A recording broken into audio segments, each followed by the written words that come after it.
భారీ వర్షాలకు బుడమేరువాగు వరద విజయవాడను ముంచెత్తింది. పలు కాలనీలు రోజుల కొద్దీ జలదిగ్బంధంలో చిక్కుకున్నాయి. 12 రోజులు గడుస్తున్నా ఇంకా మోకాల్లోతు నీటితో కాలనీలున్నాయి. అధికారులు సహాయక చర్యలు కొనసాగిస్తున్నారు. లోతట్టు ప్రాంతాల్లో నీటిని మోటార్ల ద్వారా బయటకు దోడుతున్నారు. విజయవాడలోని కంట్రిక ప్రాంతం ఇంకా వరద నీటిలోనే ఉంది. కాలనీల్లోని నీటిని పైపుల ద్వారా బయటకు దోడుతున్నారు. అక్కడ పూర్తి పరిస్థితిని మా ప్రతినిధి అందించే ప్రయత్నం చేస్తున్నారు. 12 రోజుల నుంచి కూడా వరద నీరులోనే కొన్ని ప్రాంతాలు గడుపుతున్న పరిస్థితి కనిపిస్తూ ఉంది. ఆ నీరు బయటకు పోక అక్కడున్న కాలనీ వాసులు చాలా ఇబ్బందులు ఎదుర్కొన్న పరిస్థితి కనిపిస్తూ ఉంది. ప్రస్తుతం మనం కండ్రికాకి సంబంధించిన ఎంట్రన్స్ జంక్షన్ రోడ్లో ఉన్నాము. ఇక్కడ ప్రభుత్వం ఆ కండ్రికాలో ఉన్న నీళ్ళు అనేది ఎక్కడైతే స్ట్రక్ అయిపోయాయో ఆ నీటిని బయటికి తోడేస్తున్న ఎంట్రన్స్ ప్రాంతం ఇది. ఇక్కడ చూస్తే కనుక పెద్ద పెద్ద మోటార్లు దాదాపుగా కూడా 10 అంచుల మోటార్స్ 4 మోటార్స్ని ఏర్పాటు చేశారు. వాటి ద్వారా ఒక పక్క నీటిని తోడేస్తేనే మరో పక్క 15 అంగుళాల పైపులతో సంబంధించిన మోటార్స్ని దీన్ని కూడా ఏర్పాటు చేశారు. దాంతోపాటు అటో పక్క అదొక పెద్ద మోటార్గా కూడా కనిపిస్తూ ఉంది. 2 పెద్ద మోటార్లు, మరొకటి చిన్న 4 మోటార్లు. మొత్తం లోపల ఉన్న నీటిని మొత్తాన్ని కూడా కండ్రికాలో స్ట్రక్ అయిపోయిన నీటిని మొత్తాన్ని కూడా ఇక్కడి నుంచి బయటికి పంపిస్తున్న పరిస్థితి కనిపిస్తూ ఉంది. ఇటు ఈ నుంచి వాటర్ అంతా కూడా ఇటు గన్నవరం రూట్లోకి అంటే ప్రసాదంపాడు, రామరపాడు అటు ప్రాంతానికి తరలిస్తున్న పరిస్థితి కనిపిస్తూ ఉంది. ఎందుకంటే అటు సైడ్ నుంచి కాలువను కొంచెం బాగున్న పరిస్థితి కనిపిస్తూ ఉంది. అటు ఫోర్స్గా కూడా వెళ్ళిపోతున్న పరిస్థితి కనిపిస్తూ ఉంది. ఇవి 4 రోజుల నుంచి అంటే దాదాపు 12 రోజుల నుంచి కూడా ఇవి బాగా మగ్గిపోతున్న పరిస్థితి కనిపిస్తూ ఉంది. 4 రోజుల నుంచి ఈ నీటిని అయితే అధికారులు తోడుతున్న పరిస్థితి కూడా కనిపిస్తూ ఉంది. ఇలా రోడ్లను పగలగొట్టి నీటిని తరలిస్తున్న పరిస్థితి కనిపిస్తూ ఉంది. దాంతోపాటు ఇలా మోటార్లతో కూడా నీటిని తరలిస్తున్న పరిస్థితి కనిపిస్తుంది. అసలు లోపల కండ్రిక లోపల ఏ విధమైన అంటే ఎంత లోతు వరకు నీళ్లు ఉన్నాయనేది కూడా మీకు మేము డీటెయిల్గా చూపించే ప్రయత్నం చేస్తాము. ప్రస్తుతం మనమైతే ఏదైతే ఎంట్రన్స్ కండ్రిక ఎంట్రన్స్ ఉందో ఆ ప్రాంతంలో ఈ పరిస్థితి అయితే కనిపిస్తూ ఉంది. లోపలికి వెళ్ళి కండ్రిక పరిస్థితిని కూడా మీకు చూపిస్తాము. కంట్రిక ప్రాంతంలో డ్రైనేజీ వ్యవస్థ అస్తవ్యస్తంగా ఉండడంతో నిల్వ ఉండిపోతోంది. గత 4 రోజుల నుంచి అధికారులు మోటార్ల ద్వారా నీటిని తోడుతున్నారు.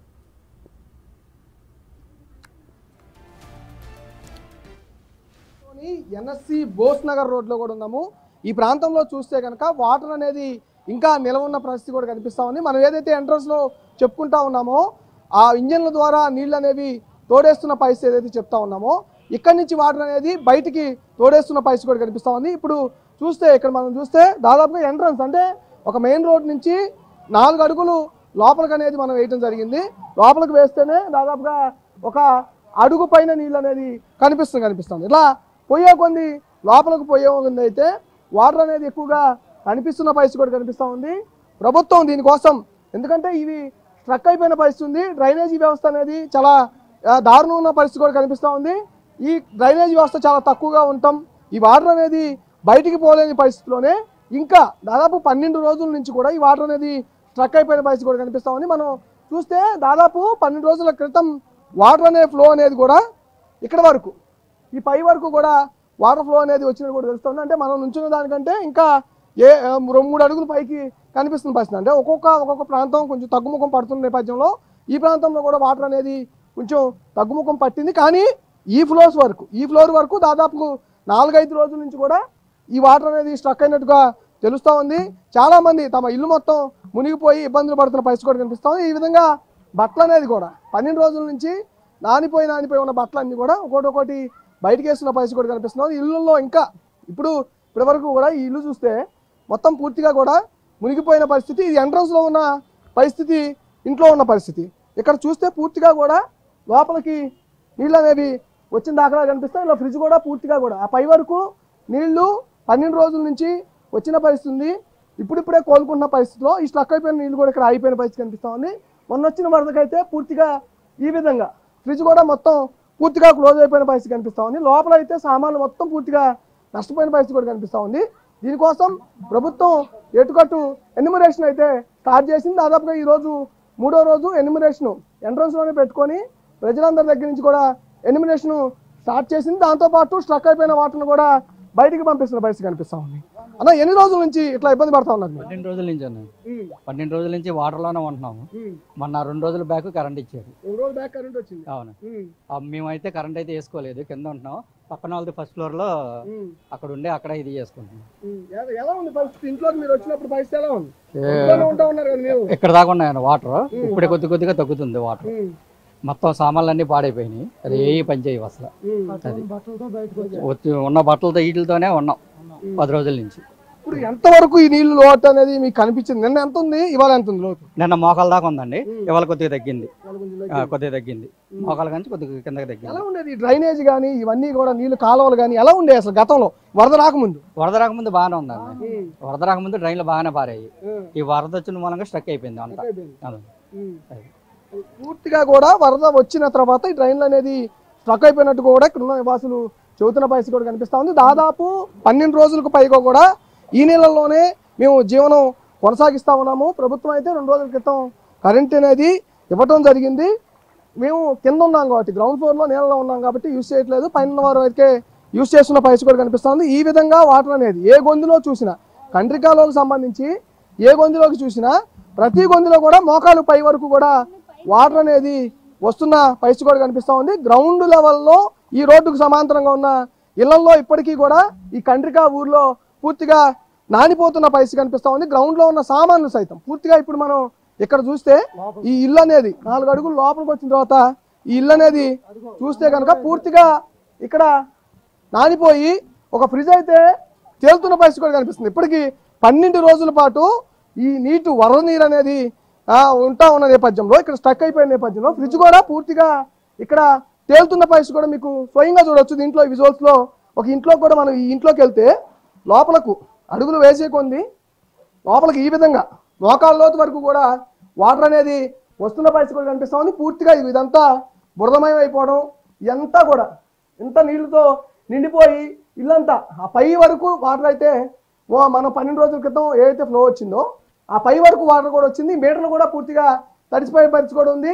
ఇక్కడ మీటర్ అయితే అంటే 2 రోజుల క్రితమే కరెంట్ అనేది ప్రభుత్వం కల్పించడం జరిగింది. కానీ ఎందుకంటే కరెంట్ కల్పించినా ఈ గ్రౌండ్ లెవెల్లో వాటర్ అనేది ఉండటం మూలంగా కరెంట్ యూజ్ చేయాలన్నా కూడా ఇక్కడ ఉన్న వాసులు, ఇక్కడ ఎవరైతే నివాసుల్లో ఉన్నారో వాళ్ళందరూ భయపడుతున్న పరిస్థితి కూడా కనిపిస్తూ ఉంది. ఈ విధంగా మనం ఏదైతే కండ్రికాలోని ఒక ప్రాంతం, ఇది బోస్ నగర్ రోడ్డుకు సంబంధించిన ప్రాంతం, ఇది ఈ ప్రాంతంలో ఈ విధంగా సిచ్యువేషన్ అయితే కనిపిస్తూ ఉంది. ఇప్పుడిప్పుడే అంటే నిన్నకి ఇవాళకి దాదాపుగా కూడా 6 అడుగుల వరకు వాటర్ అనేది తగ్గినట్టు కూడా తెలుస్తూ ఉంది. ఈ నేపథ్యంలోనే మరికొన్ని ప్రాంతాల్లో ఇదే బోస్బాగ్ నగర్లో కాకుండా మరికొన్ని కంట్రికాలోని మరికొన్ని ప్రాంతాల్లో ఏ విధంగా సిచ్యువేషన్ అనేది కూడా మరింత ముందుకు వెళ్ళి మీకు చూపించే ప్రయత్నం చేస్తాం. ఇక కండ్రికలోని కాలనీల్లో నీటిని మోటార్లతో తోడుతుండడంతో కొద్దిగా తగ్గుతున్నాయి. నీరు పూర్తిగా తగ్గిన ప్రాంతాల్లో బురద తేలుతోంది. దీంతో ఆ ప్రాంతం అంతా దుర్వాసన వస్తోందని కాలనీ వాసులు చెబుతూ ఉన్నారు. ఇక ఇళ్లలోని వస్తువులు, ఫ్రిడ్జ్లు, వాషింగ్ మెషిన్లు తదితర వస్తువులన్నీ నీటిలో మునిగి పనికి రాకుండా తయారయ్యాయి. ఒక్కో ఇంట్లో 1 లక్ష రూపాయల నుంచి 10 లక్షల దాకా నష్టపోయామని బాధితులు అంటున్నారు. కండ్రికాలోని ఒక రోడ్లో అయితే మనం ఉన్నాము. ఇందాక మనం చూసిన రోడ్డు ఏదైతే ఉందో పూర్తిగా కూడా నీరు అనేవి మోకాళ్ళ పైకి కూడా కనిపిస్తున్న ప్రాంతం ఉంది. ఇప్పుడు మనం ఉన్న రోడ్లో కనుక చూస్తే ఈ రోడ్లో వాటర్ ఏదైతే ఉందో ఈ రోడ్లో వాటర్ చూస్తే మొత్తం బురద నీళ్లు, అంటే డ్రైనేజీ వాటర్ అనేది పైకి వచ్చేసి పూర్తిగా బురదమై కూడా అయిపోయిందని కనిపిస్తుంది. మురుగునీరు ఇక్కడ కనిపిస్తున్న పరిస్థితి కనిపిస్తూ ఉంది. ఇలా ఈ నీళ్లు దాదాపుగా 12 రోజులకు పైగా కూడా ఫ్లో అనేది పై వరకు వచ్చి ఇక్కడ ప్రస్తుతం, ఎందుకంటే ప్రభుత్వం బయటికి నీరు అనేది పంపిస్తున్న పరిస్థితి కనిపిస్తూ ఉంది. మోటార్లతో కూడా నీరు బయటికి పంపిస్తున్న పరిస్థితి కనిపిస్తూ ఉంది. ఇప్పుడు క్రమక్రమంగా 4 రోజుల నుంచి నీరు అనేది బయటికి పంపిస్తున్న నేపథ్యంలో, ఎందుకంటే ఈ డ్రైనేజీ వల్ల వాటర్ అనేది ఎక్కువగా బయటికి పోవడం నేపథ్యంలోనే రోడ్లు పగలగొట్టి మరి ఇక్కడ ఏ అయితే మోటార్లను ఏర్పాటు చేసి మరి నీటి అనేది తోడుతున్న పరిస్థితి కనిపిస్తూ ఉంది. ఈ విధంగా తోడుతున్న తర్వాత కొద్దిగా ఈ గొంతుల్లో కండ్రిక అనేది ఈ ప్రాంతంలో కూడా నీళ్ళు అనేది కొద్దిగా తగ్గుతున్న పరిస్థితి కనిపిస్తూ ఉంది. మరింత తగ్గే కొద్దీ మురుగునీరు అనేది బయటికి పరిస్థితి కనిపిస్తూ ఉంది. ఈ విధంగా మురుగునీరు అనేది ఉంటే పూర్తిగా కూడా రోగాలు, విషజ్వరాలు వ్యాపించే అవకాశం ఎక్కువగా కనిపిస్తూ ఉంది. ఇక్కడ ఒక నివాసంలో ఉంటున్న ఒక వ్యక్తి కూడా ఉన్నారు. ఈ అడుగుదాం అసలు ఎట్లా ఉంది ఇక్కడ పరిస్థితి, సిచ్యువేషన్ ఏ విధంగా ఉంది, అసలు ఈ విధంగా వాటర్ అనేది ఎందుకు మారింది అనేది కూడా మాట్లాడదాం. ఎన్ని రోజులు ఉంటాం అక్కడ? వాళ్ళకి 12 రోజులు 12 రోజుల నుంచి కూడా ఇదే ప్రవర్తన పరిస్థితి కూడా. నా ఎత్తు నేను 5-6 ఉంటాను, 5-6 అడుగులు ఎత్తు పీకల్లోతో బయటపడ్డాము. బయటపడినా కానీ వచ్చినా కూడా నీళ్ళు పోలేని పరిస్థితిలో ఉంది ఈరోజు. అట్లాగే ఇంట్లో వస్తువులతో సహా మొత్తం అన్నీ కూడా ఏమీ లేవు. ఇళ్లలో కూడా అందరూ కూడా చాలా ఇబ్బంది పడుతున్నారు. ఈ ఇబ్బంది ఇంకెన్ని రోజులు ఉంటాయి అన్నది కానీ ఆలోచన పడిపోయారు జనాలందరూ కూడా. కానీ ఈ రకంగా కానీ ఉన్నంతలో శానిటేషన్ కూడా బాగానే జరుగుతుంది. ఇవాళ చంద్రబాబు గారు నిజంగా ఆయన సీఎం కాబట్టి ఇవాళ జనాలందరూ కూడా సేఫ్గా ఉన్నారు. అదే మాజీ ముఖ్యమంత్రి బురద చల్లుతున్న బురద ముఖ్యమంత్రి అయితే జనాలు ప్రాణాలతో పోయేవాళ్ళు.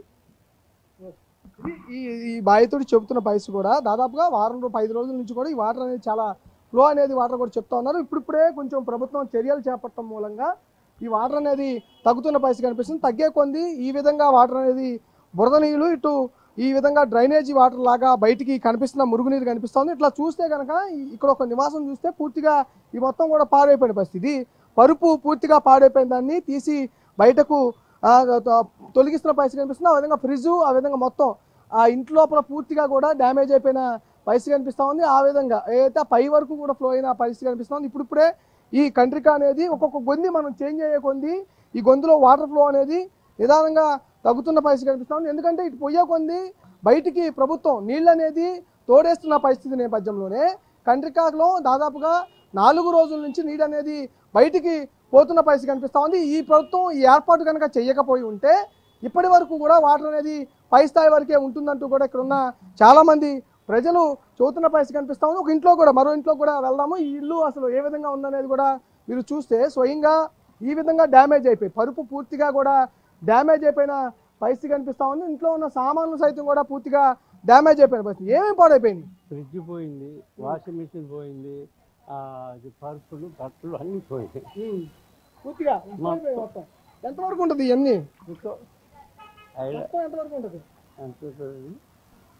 ఎంత నష్టపోయారు మీరు? ఎన్ని డబ్బులు నష్టపోయారు? 2 లక్షల పైన ఉంటుంది. 2 లక్షల పైన. ఈ విధంగా ఈ ఇంట్లో ఉన్న పెద్ద ఆయన చెప్తా ఉన్నారు 2 లక్షలకు పైగా కూడా నష్టపోయామని చెబుతున్న పరిస్థితి కనిపిస్తూ ఉంది. ఈ విధంగా మురుగునీరు అనేది కూడా పూర్తిగా తొలగించాలని వాళ్ళు చెబుతున్న పరిస్థితి కూడా కనిపిస్తుంది. ఆ విధంగా ప్రభుత్వం ఆదుకోవాలని కూడా చెబుతున్న పరిస్థితి కనిపిస్తూ ఉంది. మనం ఇట్లా చూస్తే కింద డ్రైనేజీలోంచి ఎప్పుడు కూడా ఫ్లో అయ్యే వాటరు ఇప్పుడు పైకి వచ్చినట్టు కూడా కనిపిస్తూ ఉంది. పూర్తిగా ఈ విధంగా ఈ మురుగునీటిలో జీవించలేని పరిస్థితి కూడా ఉన్నట్టు కూడా చెప్తా ఉన్నారు. ఈ విధంగా మురుగునీటిని కూడా తొలగించేయాలని కూడా వాళ్ళ డిమాండ్ అయితే వినిపిస్తూ ఉంది. మరికొంత ముందుకు వెళ్దాము, కంట్రికాలోని మరో ప్రాంతానికి వెళ్దాము. అక్కడ ప్రస్తుతం సిచ్యువేషన్ ఏ విధంగా ఉందనేది కూడా మీకు చూపించే ప్రయత్నం చేస్తాం.